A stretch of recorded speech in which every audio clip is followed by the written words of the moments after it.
What is good, everyone? Welcome to the channel. The past 2 weeks I've done videos about things I really like about Japan, so it kind of makes sense today that I would do a hard turn and do a topic of things I don't like about Japan. But actually I decided to do a soft turn instead and talk about things that I just don't care about Japan anymore. Okay, what do I mean by that? Well, when I first came to Japan, a lot of things stood out. Things were very, very different. The society, the culture, all kinds of things were strange, new, and interesting to me.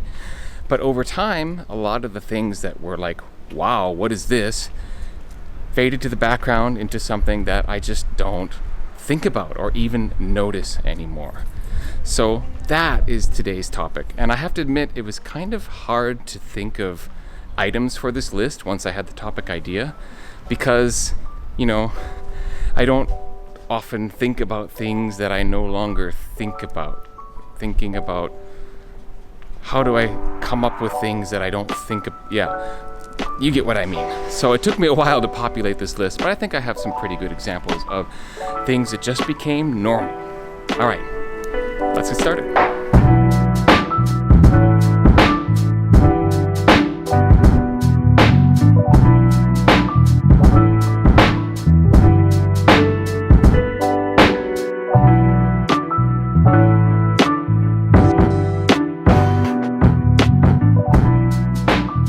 Okay, before we get into the list, something that you've probably ceased to notice, something that you just don't pay attention to anymore, is when YouTubers ask you to like and subscribe. Every YouTuber does it, and you kind of gloss that out. It just passes through your feed and you don't pay any attention to it. But I would ask you to actually pay attention to it this time, take notice of it, hit that like button, and subscribe if you haven't already. Okay. Let's get started with today's list, and the first one might be surprising. I don't notice that I stand out anymore. Believe it or not. I know I stand out. I know I don't look like a typical Japanese person, and so people notice me. I just don't pay attention to it anymore. It isn't a thing that I even think about, and I can give you a very specific example of how this actually came to my notice recently. I went to a funeral 2 weeks ago, and it was a funeral for kind of not a distant relative, but not a really close relative of my wife's. And when we arrived at the funeral hall, there's like a reception area where you go and you give like a monetary gift and sign your name as having attended.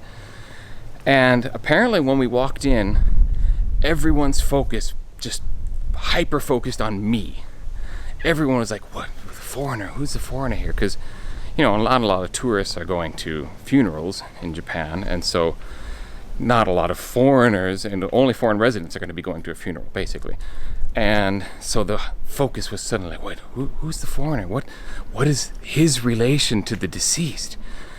And apparently when we went up to the actual hall where the viewing was taking place itself, where family members and close associates to the deceased were seated, apparently that same hyper focus, again, like not everyone knew that there was, my wife as part of the family had married a foreigner, and so there was a lot of like, there's a foreigner here, who's that, what's this all about, how does he know the deceased?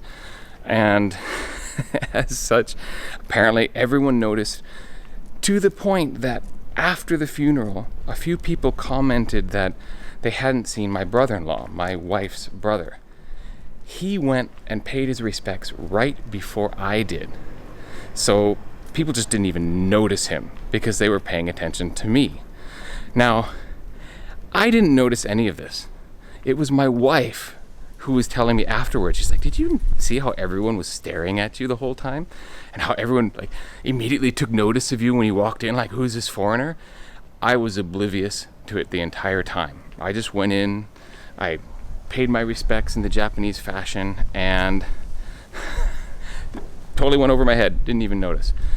That's to the extent that I don't pay attention anymore to how much I stand out here. I guess I'm blending in my own mind. Maybe. Okay, the second thing that I've ceased to notice. It's actually two things, but it's related to age. First is children, and the second is the elderly. With children, I've ceased to notice that they're just everywhere by themselves, riding the bus, riding the train, going through mega busy train stations by themselves. Maybe with their friend who's the same age, but I'm talking like 6 and 7 year olds, sometimes maybe even younger, but certainly from first grade of elementary school, you'll see this happen quite a bit. And I don't know, I've gotten the impression that in the States, it's become a thing where if like young children are playing in a park by themselves in certain municipalities, like someone might be called and parents might get in trouble for that.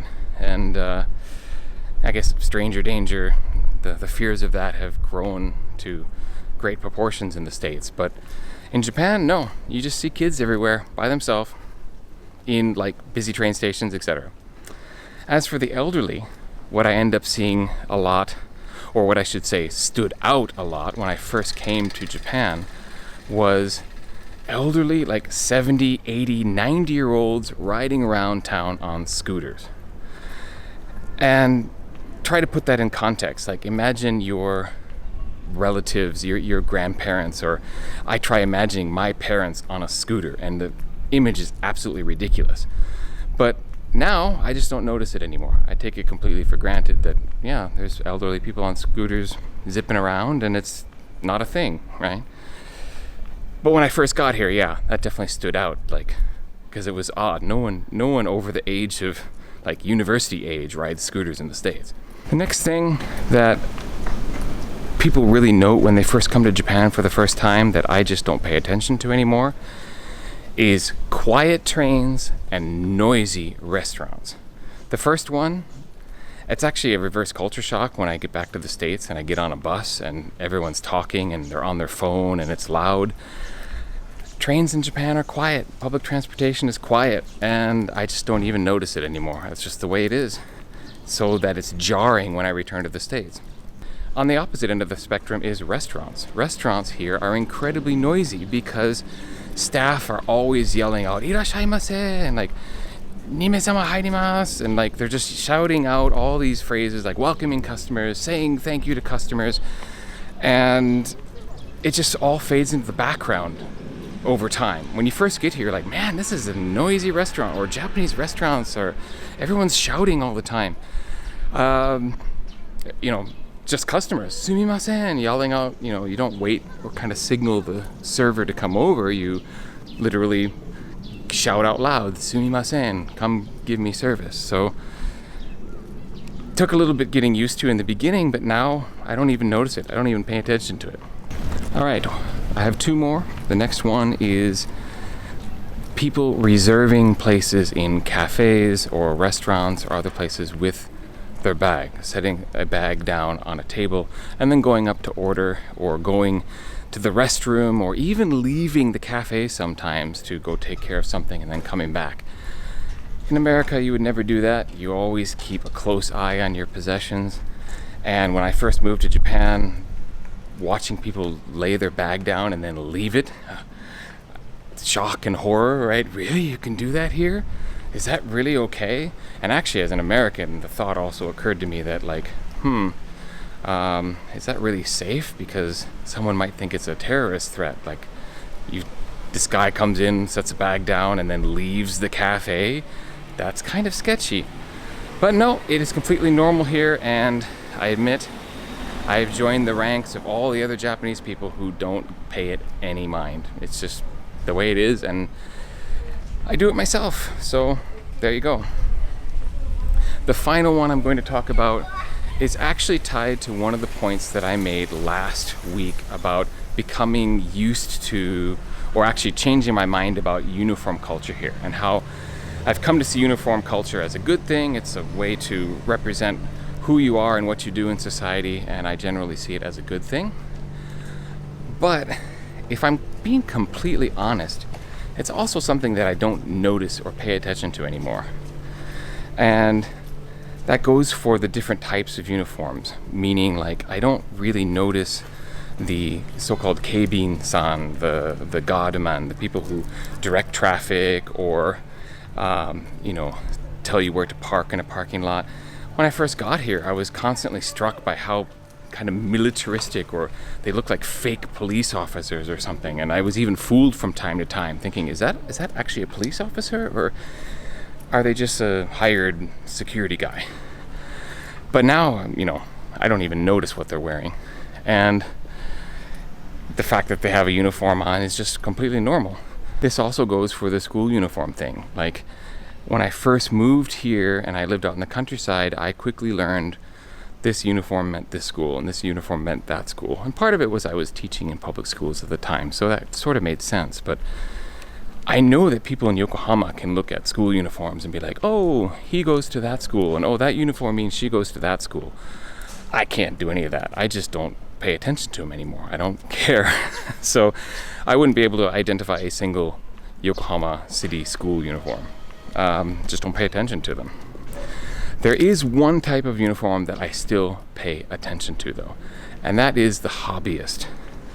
The hobbyist uniform still stands out to me because, I don't know, it sometimes feels pretty ridiculous. Like, I like hiking.